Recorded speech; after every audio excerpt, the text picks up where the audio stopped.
Hello students, मैं यतेंद्र शुक्ला आज आपको बताने जा रहा हूँ क्लास 12th की जियोग्राफी का पहला चैप्टर मानव भूगोल प्रकृति एवं विषय क्षेत्र।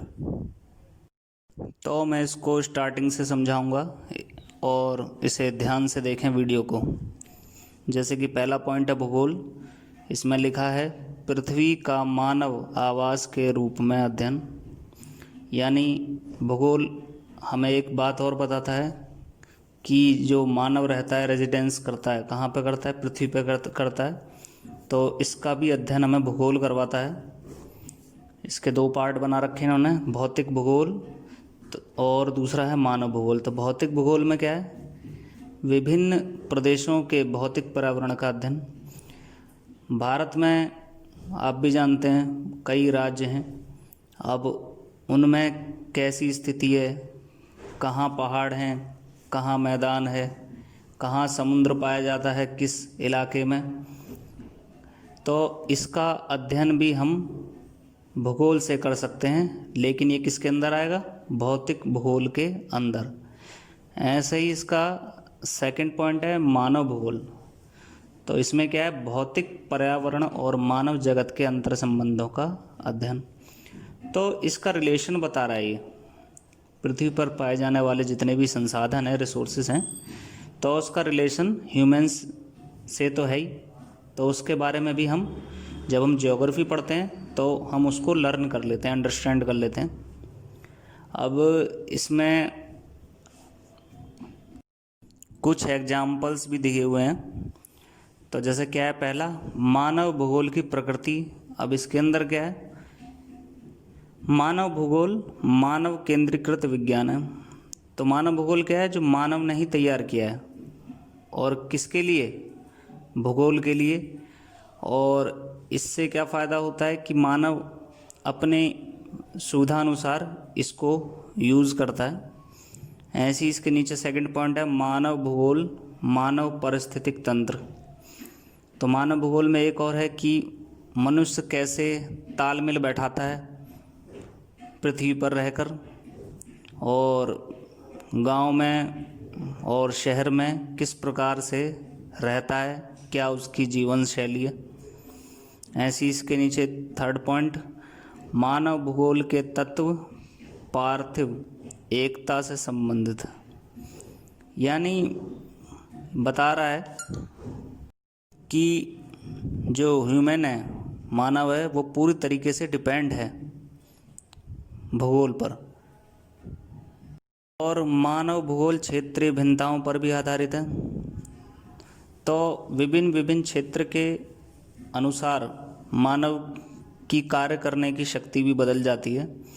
और जैसे जो पहाड़ी इलाकों में लोग रहते हैं तो वो क्या करते हैं? ज़्यादातर जो सीढ़ीदार खेती होती है चाय पत्ती की, या आड़ू वगैरह जो फल होते हैं, आड़ू, उन पे। ऐसी जो सपाट ज़मीन पे है, जैसे उत्तर प्रदेश में गन्ना वगैरह का खेती करते हैं और उसे उपयोग में लाते हैं। ऐसे ही इसके अब सेकंड कॉलम में आप देखेंगे मानव भूगोल का विषय क्षेत्र लिखा हुआ है। अब इसके अंदर क्या क्या आता है? जनसंख्या एवं क्षमता का अध्ययन। तो मानव भूगोल कंपैरिजन करता है कि किस क्षेत्र या प्रदेश में कितनी जनसंख्या है, और कहीं ज़्यादा जनसंख्या है तो क्यों है, और कहीं कम जनसंख्या है तो क्यों है। क्योंकि परिस्थिति के अनुसार मानव निवास करता है किसी भी प्रदेश में। और इसके नीचे जो दूसरा पॉइंट है, प्रदेश संसाधनों के उपयोग व नियोजन का अध्ययन। तो हर प्रदेश में, हर राज्य में कुछ ना कुछ संसाधन पाए जाते हैं, तो उनके उपयोग कैसे करते हैं, और उपयोग करने के बाद उनको किस प्रकार से वेल प्लान किया जाता है कि इसका इन फ्यूचर यूज़ कर सकें। थर्ड है सांस्कृतिक वातावरण का अध्ययन।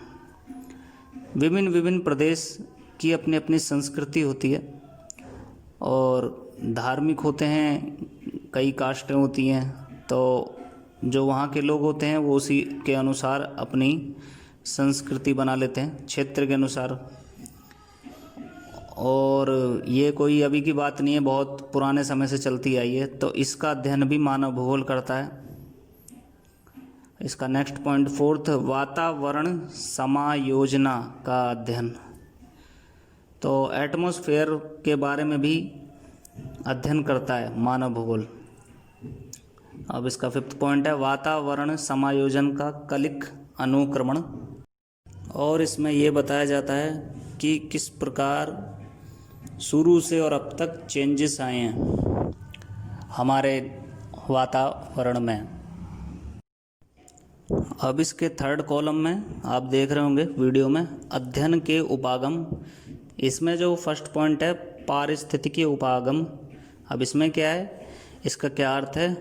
पारिस्थितिकी को जीव विज्ञान की शाखा के रूप में परिभाषित किया जा सकता है, जो जीवों के एक दूसरे के साथ संबंधों और उनके भौतिक परिवेशों की चर्चा या व्याख्या करता है। इसे जीवों के मध्य अंतः क्रिया और उनके परिवेश के वैज्ञानिक अध्ययन के रूप में भी परिभाषित किया जा सकता है। पारिस्थितिक शब्द का वास्तविक अर्थ घर का अध्ययन है। इसमें 2nd पॉइंट है क्षेत्रीय उपागम। अब इसमें क्या है, क्षेत्रीय उपागम एक प्रकार का नियोजन है जिसमें एक क्षेत्र के संश्लेषित भौतिक, राजनीतिक, सांस्कृतिक और आर्थिक हित संलग्न होते हैं। इसका मतलब होता है कि विभिन्न क्षेत्रों में उनको कैसे फ़ायदा पहुंचाया जाए और उनसे कौन कौन सी जानकारियां जुड़ी होती हैं। जैसे भौतिक क्षेत्र विशेष की जानकारी होती है, वहाँ की राजनीतिक और वहाँ किस प्रकार की सांस्कृतिक है और आर्थिक हित उनसे जुड़े होते हैं।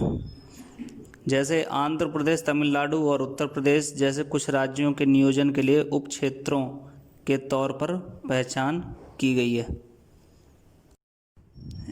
इसमें 3rd पॉइंट है व्यवहार परक उपागम। इसमें क्या है कि व्यवहारवादी उपागम का अर्थ व्यवहारवादी विचारधारा संगठन में प्रशासनिक व्यवहार के वास्तविक अध्ययन से संबंधित है।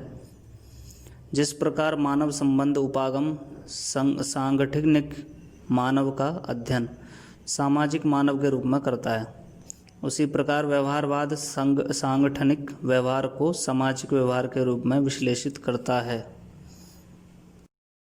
इसमें 4th पॉइंट है कल्याण परक उपागम। अब इसमें क्या है कि विभिन्न प्रदेशों के उनकी जनसंख्या को किस प्रकार ऐसे कल्याणकारी योजनाएं निकालें जिनसे उनका हित हो सके, भला हो सके, प्रॉफिट मिल सके जनसंख्या को।